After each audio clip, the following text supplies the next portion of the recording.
Ahora va, si quiere subir aquí, doña Carmen Cortés Pacheco.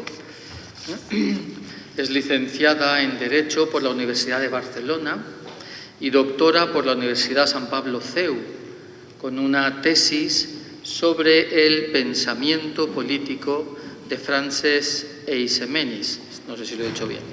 Profesora desde 2001 en la Universidad Abad Oliba CEU de Teoría del Derecho y Filosofía Política y del Derecho. Es investigadora consolidada en pensamiento político medieval, filosofía tomista, fundamentación de los derechos humanos, desde el realismo jurídico y filosofía de la familia. Como veis, no tiene tiempo para casi nada más. Ha realizado estancias postdoctorales en la Universidad Católica del Sacro Cuore en Milán y en la Universidad Anáhuac en México. Y es delegada en Barcelona del Instituto CEU de Humanidades Ángel Ayala y secretaria del Comité de Ética de la Investigación en su universidad. Nos va a hablar de los años que pasó Newman en Littlemore, que es un anejo de la parroquia de Santa María, que es la parroquia de la universidad. Esos años en Littlemore son los que él empleó en aclarar si seguía en aclararse si seguía en la Iglesia de Inglaterra o si se iba a la Iglesia Católica, a la Iglesia de Roma, ¿no? Y donde escribió el libro del que esta tarde hablaremos, que es uno de los libros más importantes para la teología, que es el ensayo sobre el desarrollo de la doctrina cristiana, ¿no? Bien, pues nos va a hablar doña Carmen de esa vida culta de Newman, que vivieron él y unos amigos prácticamente en situación de monacato, en una vida pues muy sencilla, muy de oración, de estudio, de penitencia, ¿no? Que son los medios para aclarar la mente en las cosas de Dios. Pues sin más, le damos la palabra a doña Carmen. Agradecer la confianza depositada en mí para hablar sobre este gigante de la fe y por la oportunidad de volver a él y profundizar en su estudio del ahora ya doctor de la Iglesia. Tengo que decir que si bien la lectura y el estudio de Newman me han acompañado desde siempre, desde muy joven, debo decir que pues que no soy una experta en el sentido de que haya dedicado pues así mi labor docente investigadora pues a su figura, por lo menos hasta los últimos años, ¿no? En todo caso, lo que quiero decir es que me dirijo a hablar pues de este imponente monumento cultural y espiritual, ¿no? En palabras del Papa, desde una profunda actitud filial, tanto de él como de San Benito. Mi primer contacto con Newman fue entre segundo y tercero de carrera, y me gusta recordarlo, recién convertida a la fe. Un sacerdote me dio un librito de una selección de textos y yo puedo decir, porque es así, empecé a rezar con esos textos de Newman, ¿no? Por eso digo que si hablo de él es desde una actitud en todo caso filial. Bueno, mi intervención la he titulado La vida oculta de Newman en Littlemore tras las huellas de San Benito. Bien, hago una introducción a lo que fue ese retiro de Littlemore. Como quizá ya saben, entre febrero de 1842 y octubre de 1845, John Henry Newman vivió uno de los periodos más decisivos y quizá menos comprendidos de su biografía. Por otro lado, precisamente este periodo constituye uno de los episodios más ricos y documentados de su vida. Newman se recluyó en Littlemore, en una aldea pobre a más o menos 3 millas del sur de Oxford, una pequeña y pobre comunidad que quedó a su cargo pastoral cuando en 1828 fue nombrado vicario de la iglesia de St. Mary's. Por aquel entonces, Littlemore Carecía de iglesia y a lo largo de los años y con la ayuda de su madre y de sus hermanas, Newman construyó la capilla, fundó la escuela parroquial y finalmente estableció allí su residencia en un antiguo establo reconvertido al que sus contemporáneos llamaron informalmente el monasterio. En esta pequeña población se retiró abandonando la vida pública de su querido Oxford. Seguro que es conocido de todos que este retiro culminó con su conversión al catolicismo, pero ese tiempo de Littlemore fue algo más que la antesala, diríamos, de su recepción a la Iglesia romana. Fue más que eso. Una lectura atenta de este periodo, iluminada por los propios escritos de Newman, revela que Littlemore constituyó una verdadera experiencia del ideal benedictino, un experimento de vida contemplativa y comunitaria que marcaría profundamente su comprensión de la espiritualidad cristiana y que sería determinante en la concreción de su vocación en la Iglesia católica. Él mismo confesará que descubrió en San Felipe Neri y su regla una clara ascendencia benedictina. Lo que vamos a tratar de ver en mi intervención es que la vida de Newman en Littlemore no fue simplemente un episodio biográfico, sino la encarnación práctica de los principios fundamentales de la regla de San Benito, y que esto será determinante en su trayectoria posterior. Para descubrirlo nos serviremos principalmente de dos fuentes. Por un lado, recurriremos a sus testimonios biográficos contenidos en la Apología, también en las cartas y diarios, pero sobre todo en la Apología. De hecho, Littlemore es el escenario permanente del capítulo 4 y yo me atrevería a decir que este capítulo pues, es el más autobiográfico y el de mayor carga emocional. Por otro lado, también tendremos en cuenta los ensayos que el propio Newman dedicó a San Benito y al estudio del espíritu benedictino, que fueron publicados durante los años de su rectorado en la Universidad Católica de Irlanda, en la revista que él fundó, Atlantis.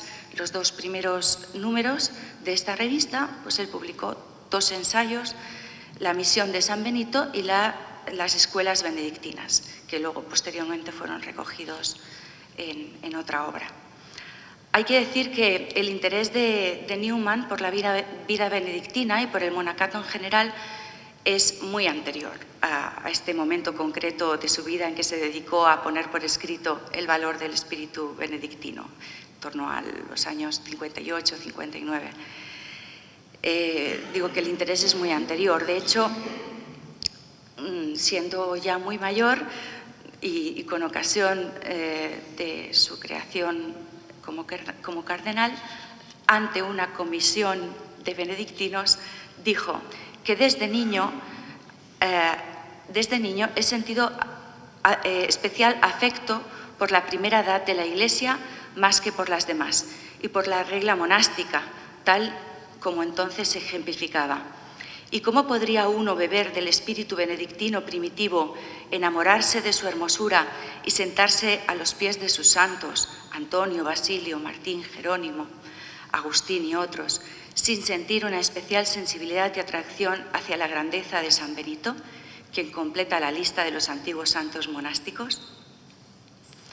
Bueno, pero es verdad que es muy probable que Newman no centrara su atención en el monacato hasta los tiempos de su participación en el llamado movimiento de Oxford.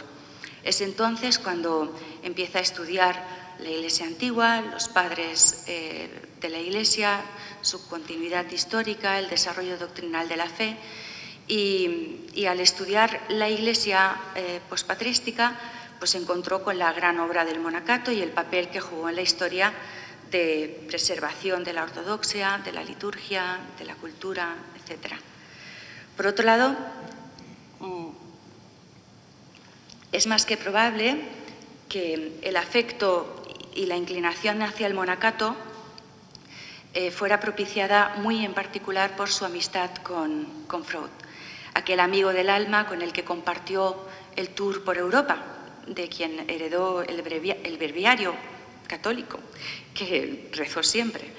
Lo heredó de Freud tras su temprana muerte a los 33 años.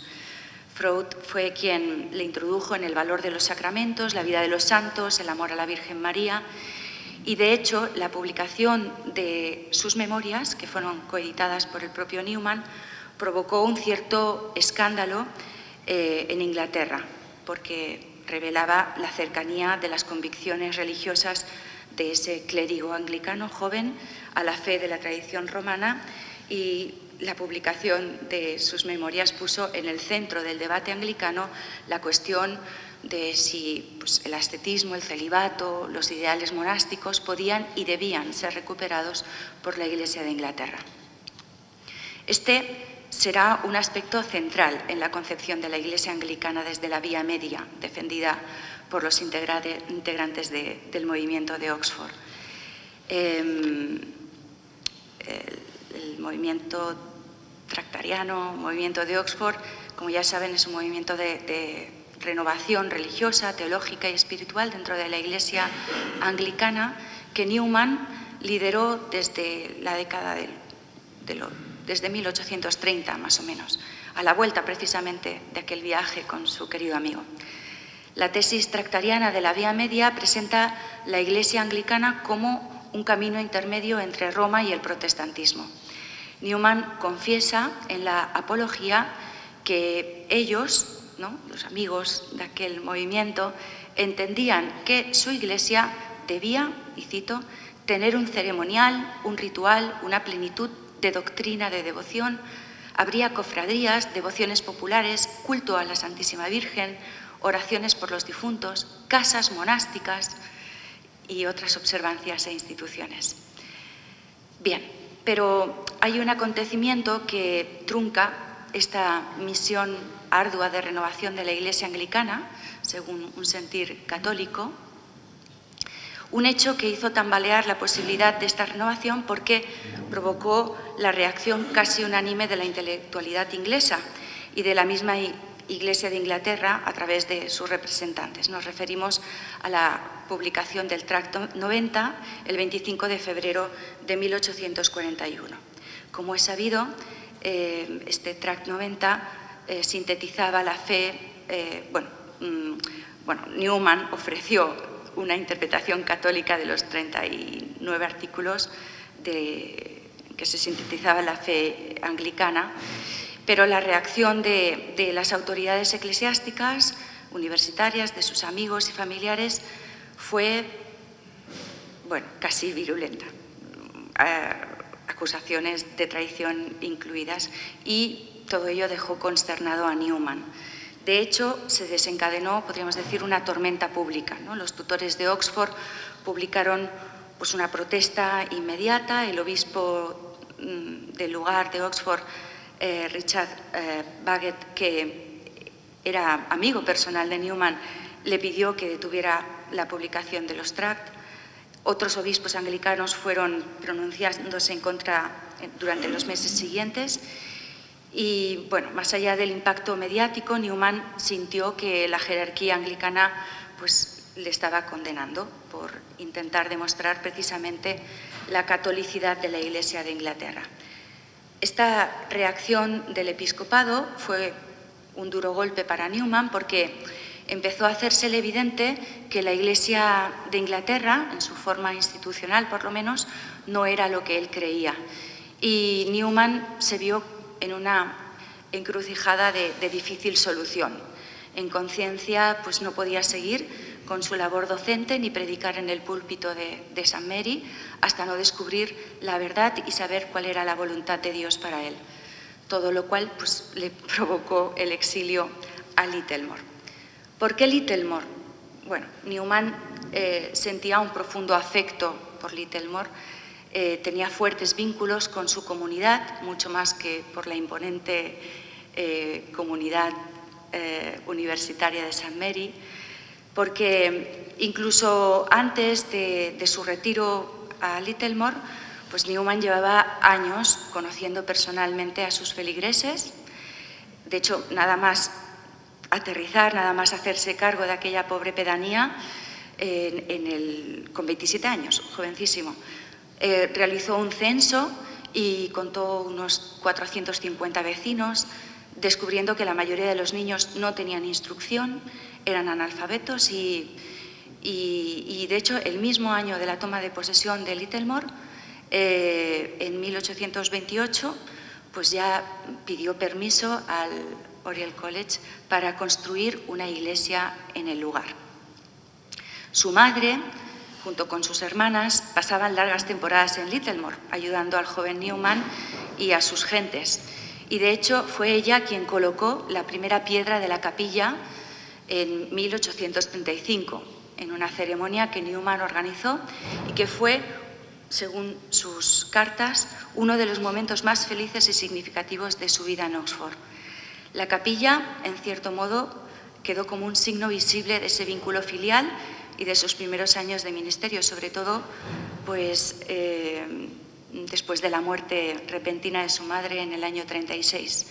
Entonces, no es difícil imaginar que pues, aquel acontecimiento pues, debió aumentar el afecto que ella profesaba por aquel lugar, un afecto que nunca desapareció. En todo caso, Littlemore no era simplemente un lugar. Como ya he dicho, pues Newman conocía personalmente a sus habitantes, eran personas humildes, trabajadores, familias de pueblo. Los conocía de un modo íntimo, más que aquella otra comunidad académica y socialmente más cultivada, la de St. Mary. Había catequizado a los niños, visitado a los enfermos, asistido a los moribundos. Había construido una escuela para los niños del pueblo y, en este sentido, Littlemore representaba pues, su ministerio más concreto, más encarnado, más alejado de las disputas universitarias. Y cuando, en 1842, pues, se retiró del mundo, se instaló en Littlemore porque aquel era el único lugar en el que se sentía verdaderamente en casa.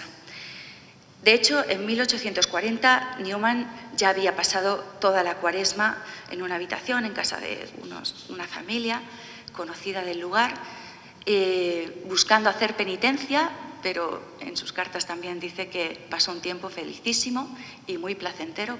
Y de hecho, esos escritos denotan pues, ciertos escrúpulos por haber vivido pues, una Cuaresma tan gozosa como la de aquel año. También en mayo de 1840 compró 10 acres de terreno, plantó árboles. En el otoño e invierno de 1841, tras la tormenta suscitada por la publicación del Tract 90, Newman tomó en arrendamiento unas modestas casas en Littlemore. En realidad eran una antigua caballeriza de la línea de diligencia de Oxford-Cambridge y durante ese invierno supervisó personalmente las obras de acondicionamiento. El establo, dice en sus cartas, era suficientemente grande para albergar su extensa y valiosa biblioteca. Esto era algo que le preocupaba mucho. En la Cuaresma del 42 fue justo el momento en el que sus libros fueron trasladados a Littlemore y esto supuso prácticamente el vaciar intelectualmente y materialmente sus aposentos en el Oriel College. Y el 20 de abril del 42, esta es la fecha concreta, documentada, en la que, según él, vine a Littlemore por la tarde en coche de alquiler, durmiendo por primera vez en mi celda. Bien, hay que decir que Newman conservó formalmente su condición de miembro del Oriel College durante los años que vivió en Littlemore, pero no residió allí ni ejerció ninguna función académica y bueno, esto significa que durante su retiro a Littlemore seguía siendo, en este sentido jurídico, pues miembro del Oriel College con todos sus derechos, aunque no los ejerció.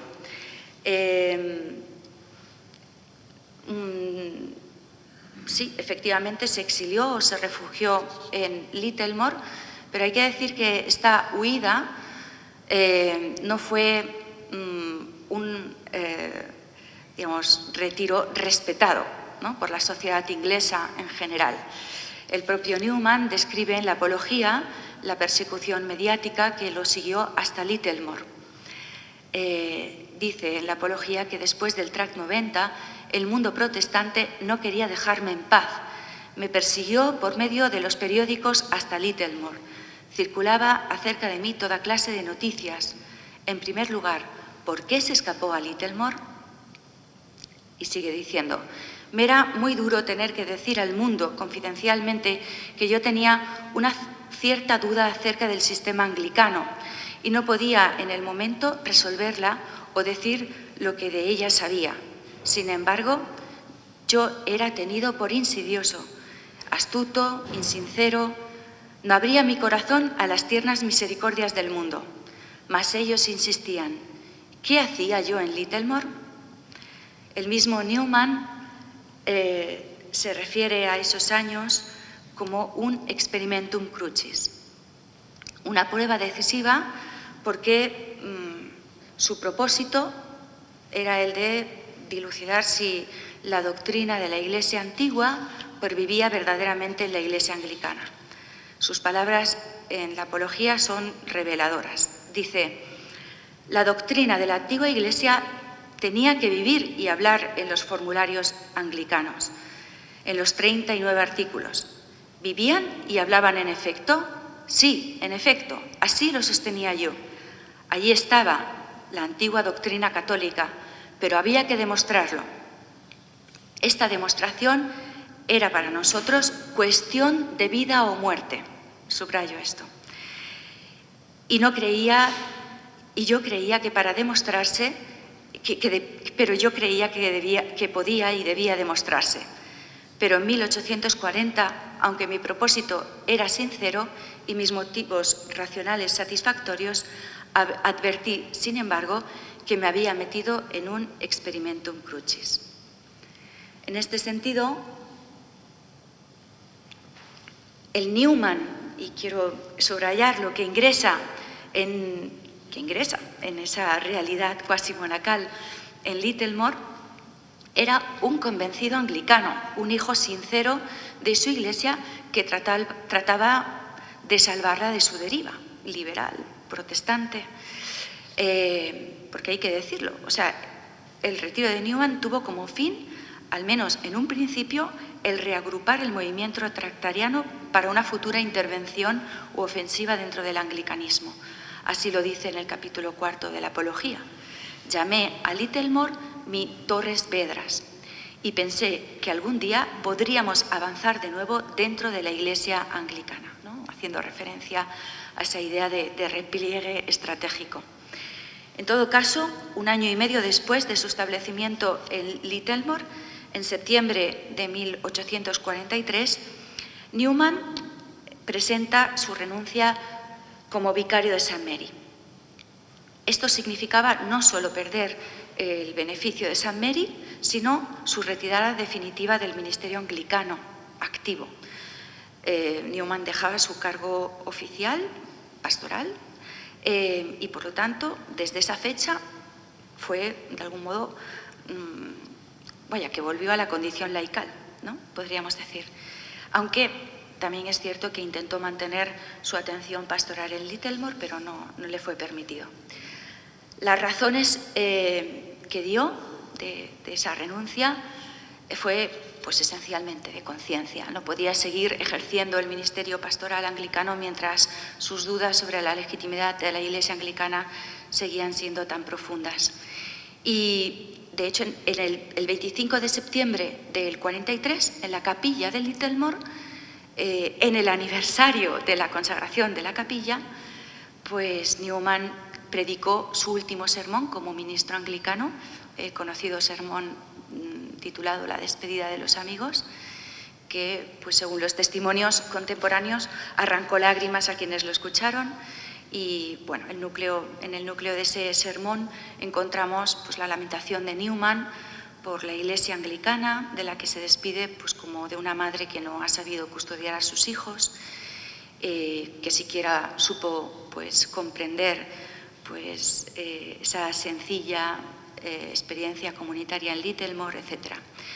En todo caso, es significativo que Newman prefiriera la capilla de Littlemore para predicar su último sermón y no el púlpito de St. Mary.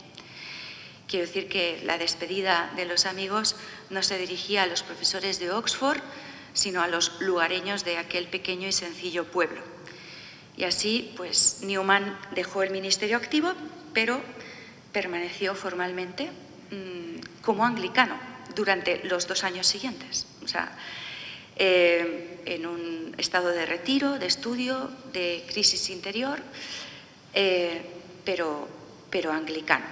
Y no podemos dejar de reconocer que los esfuerzos de aquellos últimos 2 años pues se dirigieron a ello, a tratar de revitalizar en la medida de lo posible esa interpretación católica de la Iglesia de Inglaterra.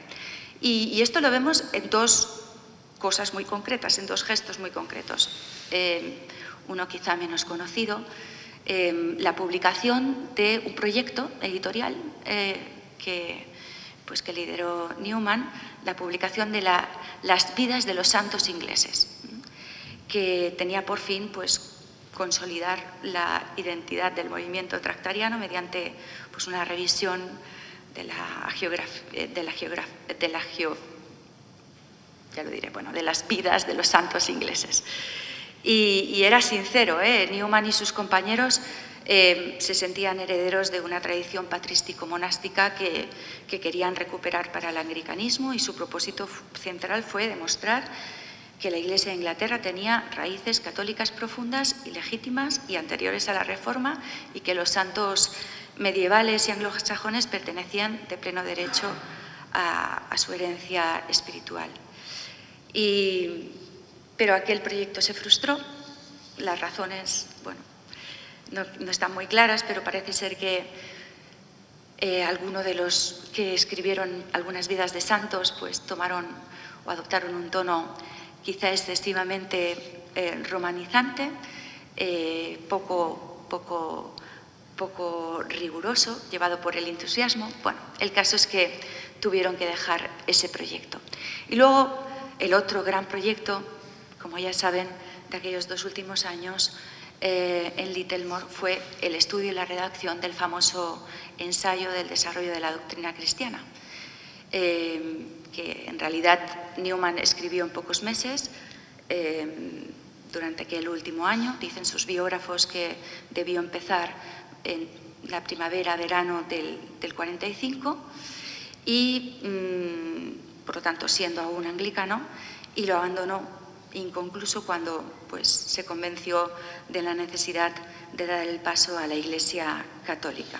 Newman abandonó literalmente la pluma cuando pues, la lógica de los argumentos pues, le convenció de que ya no podía seguir siendo anglicano. Y de hecho, en la postdata del libro pues, está firmado en Littlemore y dice: desde que se escribió lo anterior, el autor se ha incorporado a la Iglesia católica. Era su intención y deseo terminar de llevar el volumen a la imprenta antes de tomar definitivamente este paso, pero cuando había avanzado ya algo en la impresión, reconoció en sí mismo una convicción de la verdad de la conclusión a la que conduce la discusión, tan clara y tan clara que hacía superflua toda ulterior deliberación. Poco después, las circunstancias le brindaron la oportunidad de obrar en consecuencia y sintió que no tenía razón alguna para rehusarla. Esta postdata del libro está escrita el 6 de octubre y, como seguro que saben, el 9 de octubre, tres días después, fue recibido a la Iglesia católica. Y Littlemore también fue el escenario del último documento público como anglicano, que fue pues, la retractación de las afirmaciones anticatólicas, también firmado justo el 6 de octubre. Bueno, hasta aquí un cierto recorrido por los aspectos biográficos más importantes de aquellos años, que nos pueden ayudar un poco a situarnos. Ahora lo que me gustaría en todo caso abordar es la misma vida íntima de Littlemore durante aquel periodo. Y, bueno, lo primero que quisiera poner por delante, porque quizá los acontecimientos que he señalado puedan eclipsarlo, es que el retiro de Newman a Littlemore quizá fuera una cierta huida, como la huida del monacato, pero en realidad fue la respuesta a una llamada, a una vocación personal, a una mayor consagración a Dios que se remontaba a los tiempos de su juventud. En una carta a Pusey, a uno de los tres grandes representantes o líderes del movimiento de Oxford, de 1840, dice: desde que estoy aquí, en Littlemore, llegó en 1828, ha revivido en mi mente una idea de la que ya hemos hablado antes, a saber, la de construir una casa monástica en este lugar y venir a vivir en ella yo mismo. Surgió en mí a partir de un sentimiento que desde hace tiempo va creciendo, que mi deber, tanto como mi inclinación, me llama a Littlemore más de lo que he respondido hasta ahora. Todo esto con independencia de cualquier proyecto monástico. Llevo 12 años en St. Mary de Oxford. ¿No sería justo y conveniente consagrar algo de mi presencia habitual en St. Mary's de Littlemore? En tal caso, sigue diciendo en la carta, no tendría intención alguna de separarme de St. Mary de Oxford ni de la universidad, intentando como conciliar las dos cosas.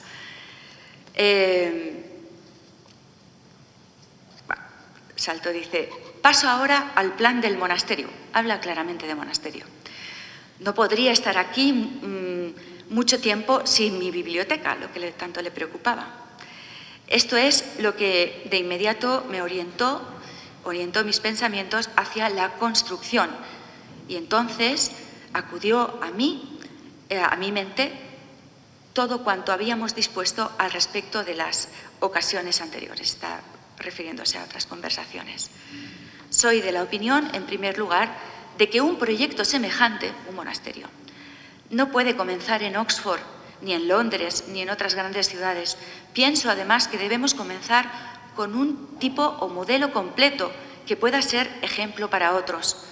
Tengo la confianza de que si lográsemos establecer uno en Littlemore, serviría de ejemplo tanto para las grandes ciudades como para las comunidades femeninas.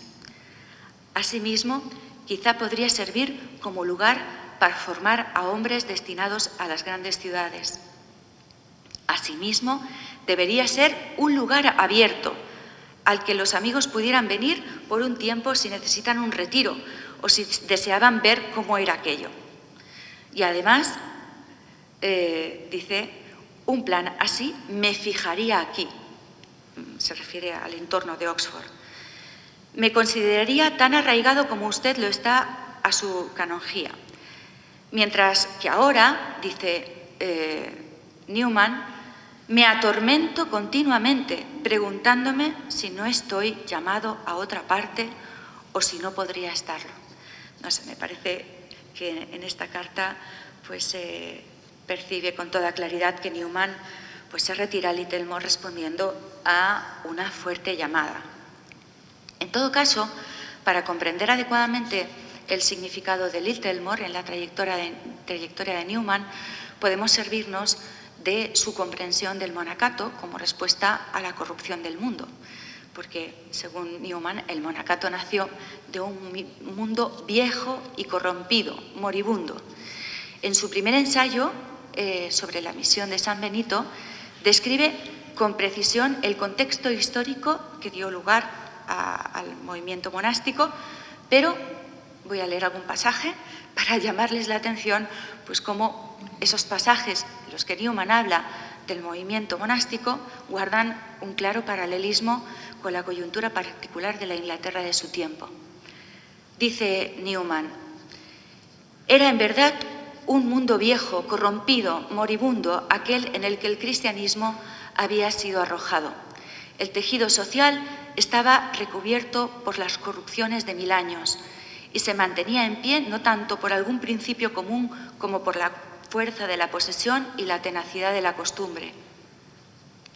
Y sus muchas religiones no hacían sino alimentar en la mente popular la división y el escepticismo. La falta de confianza mutua llevaba a la desesperanza, la inactividad y el egoísmo. La sociedad estaba en la fiebre lenta de la tisis, que le hacía tanto más inquieta cuanto más débil. Era poderosa, sin embargo, para seducir y depravar. No había ningún locus standi, un lugar donde perseverar, donde estar de pie, donde mantenerse, desde el que combatir sus males. Eso será Littlemore para Newman. Y la única manera de arreglárselas con ella era abandonar el principio y el deber, tomar las cosas como venían y hacer lo que hacía el mundo. Peor que todo esto, aquel sistema de cosas que todo lo envolvía y enredaba era, en el tiempo de que hablamos, sede e instrumento de un paganismo y luego de herejías, no meramente contrarias, sino amargamente hostiles a la profesión cristiana, ¿no? Los ecos de su lucha contra el liberalismo. Los hombres serios no solo tenían una llamada, sino todos los incentivos que el amor a la vida y a la libertad podían suministrar para escapar de su presencia y de su dominio. Esta descripción del mundo antiguo en decadencia me parece que guarda clara correlación con la percepción que Newman tenía de la Inglaterra de su tiempo. La crisis de la Iglesia anglicana, los conflictos teológicos, la secularización creciente de la sociedad victoriana, la deriva de muchos de los miembros de su Iglesia hacia el liberalismo o hacia el protestantismo, todo ello constituía para Newman un gran desastre, una apostasía que le llevará a identificarse con la motivación del retiro de los primeros monjes. Pero en todo caso, Newman comprende el monacato primitivo no como un rechazo al mundo, sí, en todo caso, digamos, como una huida, pero nada más. No hay en él, digamos, una motivación, una desesperanza o una desidia, un resentimiento, sino una búsqueda sincera de la libertad espiritual. En palabras que se refieren a los primeros benedictinos, pero que también podrían estar escritas o referirse a su misma experiencia en Littlemore, dice Newman: su única idea, su único propósito era estar libres de esto, de un mundo verdaderamente viejo, decadente, moribundo. Demasiado tiempo se les había sojuzgado. No era cuestión de esta o aquella vocación, de una mejor hazaña, de una condición más alta, sino que era cuestión de vida o de muerte, la misma experiencia personal que él tenía. El monacato temprano fue una huida del mundo y nada más.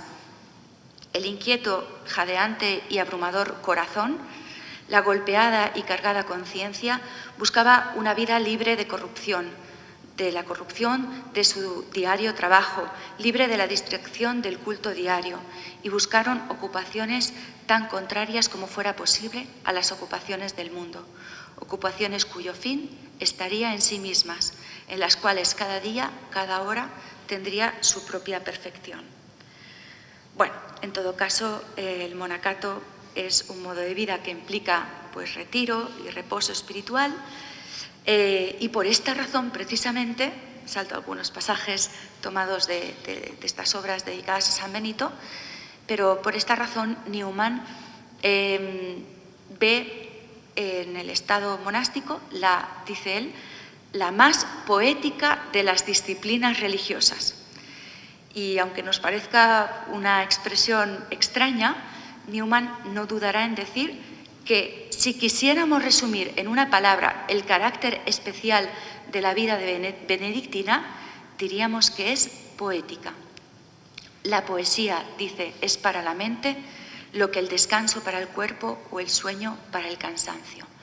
La aptitud poética es la que define mejor la vida del monje benedictino, una aptitud radicalmente receptiva y humilde ante las cosas, pero en ningún caso la vida del monje es algo bucólico. El monje no es un soñador sentimental, sino un hombre dispuesto a trabajar y a ofrecer su vida. Y de hecho Newman tiene pasajes muy llamativos en los que pues, no duda en subrayar la dureza viril y alegre de la vida comunitaria benedictina. Bueno, es una vida dura, una vida sencilla, una vida de quietud, pero no de una quietud autorreferencial, sino que es un tiempo pues, de preparación, un tiempo para la misión. Y aquí encontramos un paralelismo entre la vida y la misión monacal, tal como la concebió San Benito, y el proyecto de Newman, el Littlemore. Él buscó pues, el retiro y alejarse de los asuntos para disponerse a hacer la voluntad de Dios, como el monje que materialmente se aleja del mundo, pues para poder entregarse al proyecto de Dios y disponerse para lo que Dios disponga, incluso para cometer una obra ingente. Y, bueno, sea como fuere, este ideal de la vida oculta es central tanto en la espiritualidad benedictina como en la experiencia de Newman. Esta noción de la vida oculta aparece repetidamente en los escritos de Newman sobre San Benito, siempre es asociada a esa aparente paradoja, ¿no? Como la vida escondida es precisamente pues, la más fecunda. Dice, el monje no formó planes, no tuvo cuidados, fue a su trabajo y a su labor en la mañana de la vida hasta la tarde. Si vivió un día más, hizo un día más de trabajo. Viviera muchos días o pocos, trabajó hasta el final de ellos.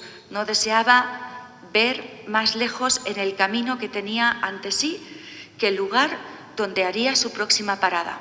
Aró, sembró, rezó, meditó, estudió, escribió y luego murió y fue al cielo. Esto lo dice en concreto Newman del Venerable Beda. Bueno, el monacato benedictino, aparentemente pues, alejado del mundo o que quería morir al mundo, se convirtió sin quererlo en un instrumento de preservación y de transmisión de la cultura y de la civilización cristiana. Y, como dice Newman, pues no buscaron evangelizar, pero evangelizaron, no establecieron escuelas, pero civilizaron, y todo ello pues revela una comprensión profundísima de la vida espiritual, de la verdadera fecundidad que no nace del activismo, sino de la fidelidad a una vocación recibida y vivida con sosiego y quietud en la vida ordinaria. Y así transcurrieron pues los años en Littlemore, ¿no? En lo pequeño, en lo oculto, en lo escondido, que resulta ser lo más transformador, como podemos ver en las vidas de los santos, evidentemente, y en la misma experiencia del hogar de Nazaret durante 30 años. Bien, bueno, no sé cómo vamos de tiempo. Quedan, según mi reloj, he puesto 50 minutos, pero no una hora. Quedan unos 10 minutos, 13 minutos en concreto. Mi última parte, veo que estamos todos cansados, lo siento, yo también. La última parte de mi intervención trata de ser un poco más concreta. La he titulado La regla de San Benito como marco interpretativo de la vida en Littlemore. Bueno, después de todo lo dicho y para comprender mejor pues, aquellos años, se me antoja que es más que oportuno servirnos de los elementos fundamentales de la regla de San Benito. Newman los conocía profundamente, tal como luego demostró en los 2 ensayos benedictinos, y consciente o inconscientemente, a lo mejor inconsciente, pero el caso es que moldearon la vida de aquellos años. Porque Littlemore también tuvo su regla. Tenemos muchos testimonios de algunos personajes, amigos de Newman que vivieron allí, que hablan de nuestra regla, hablan de la regla de la casa, para describir un régimen cuasi monástico de aquella comunidad. Pero antes de adentrarnos en la vivencia de 4 aspectos fundamentales de la regla en Littlemore, creo que debo apuntar solo alguna cosa sobre la regla misma, ¿no? Que seguro que ya saben, pero bueno, la regla evidentemente no es un código, sino la expresión normativa del espíritu de la primera edad de la Iglesia. Y como todos ya saben, la Iglesia primitiva era una familia, era un conjunto de familias. De ahí que, sin más, podríamos decir que la regla de San Benito es una regla de vida familiar. Evidentemente no es nuestro cometido ahora hacer historia del monacato, pero bueno, ya saben que San Benito dará forma en Occidente a esa vida comunitaria de consagrados a Dios bajo pues una escuela donde los monjes pues aprenderán el servicio de Dios bajo la dirección de un padre y la obediencia filial. En todo caso, la regla fue proyectada por su autor a partir de su propia experiencia y como una respuesta alternativa al colapso que vivía la sociedad y la cultura romana del momento, sin tener la pretensión de poner las bases de la restauración de la civilización occidental. La contribución de la regla fue fundamental, porque presentó sin tapujos pues, aquel que era el fin, que es el fin de la vida humana, la meta última a la que todo hombre debe ordenarse y a cuyo logro merece la pena consagrarse, la búsqueda de Dios, quaerere Deum. Este fue el motor de la renovación cultural y espiritual en tiempos de San Benito. Dios es el fin del hombre y a él conduce Cristo como camino, verdad y vida. A él debe ordenársele todo, lo cotidiano, lo extraordinario, lo natural, lo sobrenatural, la oración, el trabajo, el estudio, la acogida, la vida comunitaria, todo, ¿no? Dice San Benito en la regla, en el preámbulo, en el prólogo de la regla: vamos a instituir pues una escuela al servicio divino. Se trata de una escuela de vida organizada a la luz de las enseñanzas de las Escrituras, pues el Señor, cita a San Benito, en su bondad nos indica el camino de la vida. En esta escuela el monje se prepara para ser morador de su casa, de la casa de Dios. De ahí que deba revestirse del hombre nuevo a través de las buenas obras, porque recordará San Benito: Señor, ¿quién puede hospedarse en tu tienda y descansar en tu monte santo? De ahí que San Benito exhorte al destinatario de la regla diciendo: escuchemos, hermanos, lo que el Señor nos responde a esta pregunta y cómo nos muestra el camino hacia esa morada. La regla es un conjunto de principios de orden práctico, una regla de vida al servicio de conformar al hombre, exterior e interiormente, según lo que está llamado a vivir como hijo de Dios, pero es una regla de vida familiar. Una regla de vida familiar que,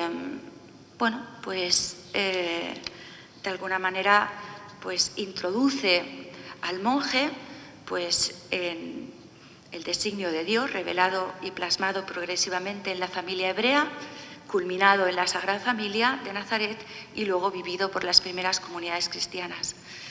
San Benito introdujo en la vida monacal el orden de la vida familiar, tal como quedó pues regenerada y elevada por Cristo. Este sería otro tema, pero creo que es muy importante subrayarlo porque Newman tiene plena conciencia de ello. De hecho, dirá que su regla, la de San Benito, es más bien un arreglo para la vida familiar que una disciplina para el ejército. Y hablará del monasterio, digamos, como una morada para el mundo. Bueno, vamos a ver algunos aspectos concretos de la regla que fueron vividos ejemplarmente en Littlemore. En primer lugar, el tiempo, pero también el espacio y el tiempo. Esto podría parecer accidental, pero la distribución arquitectónica y temporal de una casa y de un monasterio es importante, y de hecho pues tenemos testimonios de cómo Newman estuvo como muy encima, ¿no?, en concreto de los planes de construcción. Y a través de uno de sus biógrafos, de Meinel, nos llega lo siguiente. Dice: Newman comunicó sus necesidades al constructor. Debía haber una biblioteca, algunas celdas y un claustro. La capilla quedaría para más tarde. La biblioteca sería el salón de trabajo común y cada celda contendría un cuarto de estar de unos 3,5 metros por 2,5 metros y un dormitorio de 1,5 metros por 2 metros por 1,5 metros. La altura de ambos de 3 metros aproximadamente. Newman compró 9 acres con la intención de plantarlos de abetos y construir poco a poco, según fuera llegando el dinero y mano de obra. Expresó un único deseo sentimental al constructor. Es importante esto, poder ver desde su propia celda las ruinas de Minchery, no sé cómo se pronunciaría, un convento de tiempos sajones habitado durante generaciones por monjas benedictinas. Littlemore ya era una tierra benedictina y dedicado a Nuestra Señora de Littlemore. Bueno, tenemos muchos testimonios biográficos sobre esa vida ordinaria estructurada claramente según principios benedictinos. Wilfrid Ward también habla de una vida de gran austeridad, simplicidad. Los días transcurrían entre oración común, estudio intensivo, trabajos manuales necesarios para el mantenimiento de la pequeña comunidad.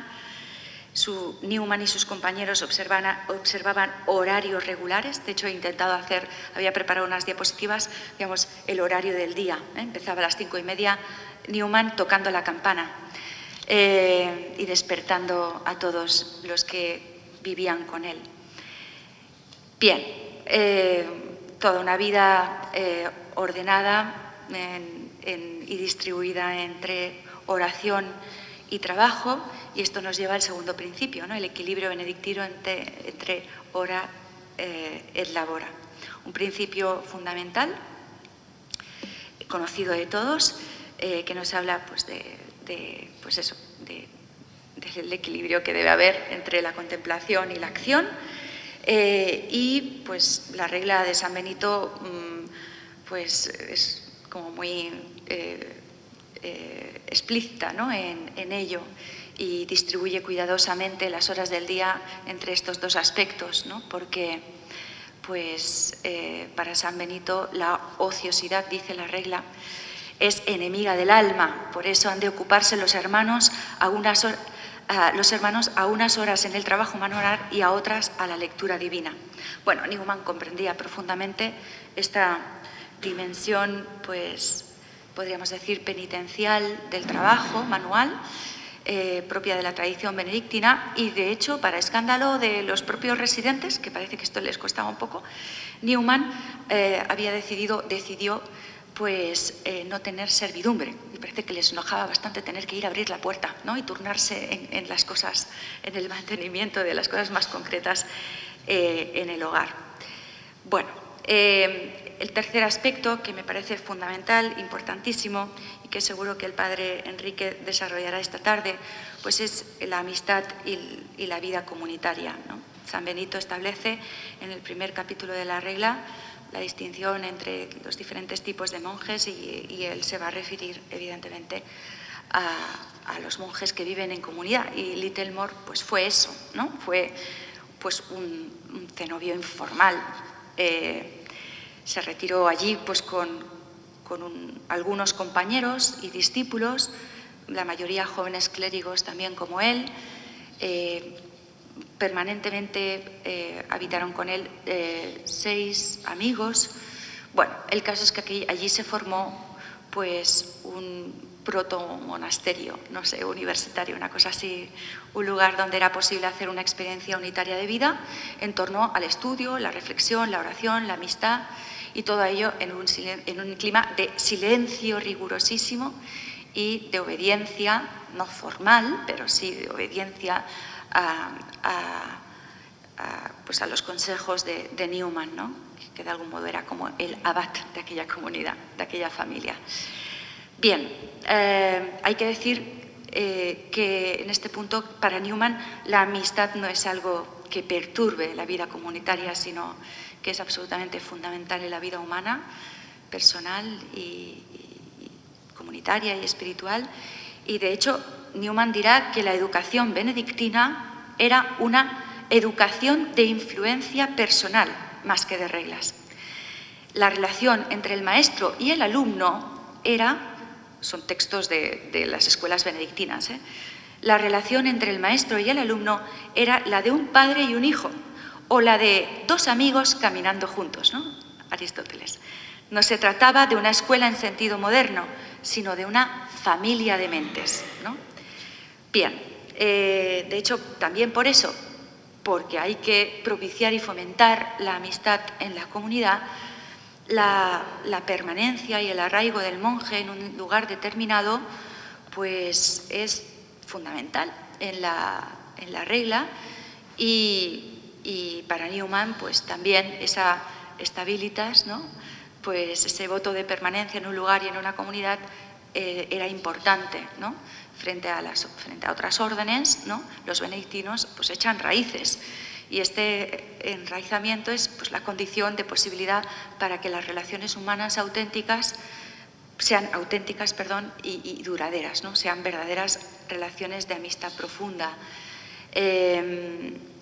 Bien, y esto es importante también porque, como seguro que el padre Enrique nos enseñará esta tarde, para Newman la amistad real, concreta, íntima es la mejor preparación, ¿no? Para amar al mundo en general y para amarlo de un modo recto. El cultivo de la vida, de la amistad íntima y afectiva a los amigos concretos que nos rodean, ¿no? Pues esto es lo que se desarrolla en los sermones, ya incluso de los sermones anglicanos, pues, y la vida benedictina es como una encarnación pues, de este principio, ¿no? Que el amor de caridad al mundo parte del amor concreto, digamos, aquellos con los que convivimos, la amistad particular. Bueno, podríamos hablar de la vida intelectual, que pues también es característica del mundo benedictino y que se descubre a la luz de la regla, de la hospitalidad, esto es un aspecto fundamental al que casi nunca llego, en realidad es lo más importante que quería decir, pero bueno, el caso es que bueno, ya saben que pues, para San Benito y en su regla queda pues, consagrado este principio, ¿no? Que todos los huéspedes que lleguen al monasterio serán recibidos como Cristo, ¿no? Porque dice Cristo, fui huésped y me recibisteis, ¿no? Este aspecto de la regla de San Benito pues, es el que más contribuyó a su capacidad civilizadora, ¿no? Y bueno, y esta dimensión de la hospitalidad, pues evidentemente estaba no solo presente, sino muy consciente en la vida cuasi monástica de Newman y de sus amigos en Littlemore. Y de hecho, pues él hablará, ¿no? de su casa como una casa abierta, de aquel pequeño monasterio, digamos, como una posada, no solo para el viajero, sino para todo el que lo necesitara, ¿no? para los desvalidos. Y así fue. Littlemore pues, mantuvo una notable, diríamos, apertura a todos, no solo a los visitantes, a los estudiantes de Oxford que querían hacer una experiencia, sino bueno, pues a todos aquellos que presentaban algún tipo de necesidad. Y pues como el monasterio benedictino, pues también Littlemore fue un hogar para el mundo, ¿no? O un hogar en el mundo. Bueno, conclusiones podríamos sacar muchísimas, pero En todo caso, solo decir que la lección de Littlemore, interpretada desde el espíritu benedictino, pues nos habla o nos recuerda sobre todo que la verdadera fecundidad espiritual e intelectual no nace de la búsqueda de resultados, de inmediatos, de los proyectos, ¿no? Decíamos, del activismo, sino de la fidelidad a la vocación recibida. Y nos enseña que el retiro contemplativo pues no es huida, sino la condición de posibilidad para la verdadera transformación del mundo, que es lo que Dios quiere Dios quiere hacer a partir de nosotros.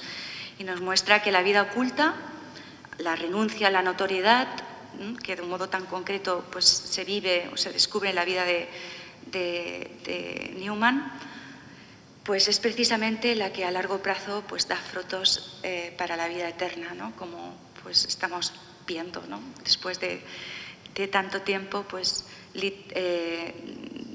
Newman pues, y aquel frío claustro, ¿no? Que de algún modo fue Littlemore, pues sigue siendo pues, un ejemplo, ¿no? De lo que debe ser nuestra vida ordinaria y nuestra vida cotidiana. Bueno, no sé si les he convencido, pero la vida de Littlemore fue sencilla, pero una verdadera encarnación del ideal benedictino, ¿no? Y bien, no es de extrañar, ¿no? Que pues encontramos tal síntesis entre estas dos grandes figuras, ¿no? Entre este último doctor de la Iglesia y entre San Benito, que, aunque no es doctor de la Iglesia, ¿verdad? Sin duda para Newman lo era, lo habría sido, o lo debería ser, no sé cómo expresarlo, porque para Newman San Benito fue el primer educador de Occidente. Bueno, no quiero cansarles, nada más. Muy bien.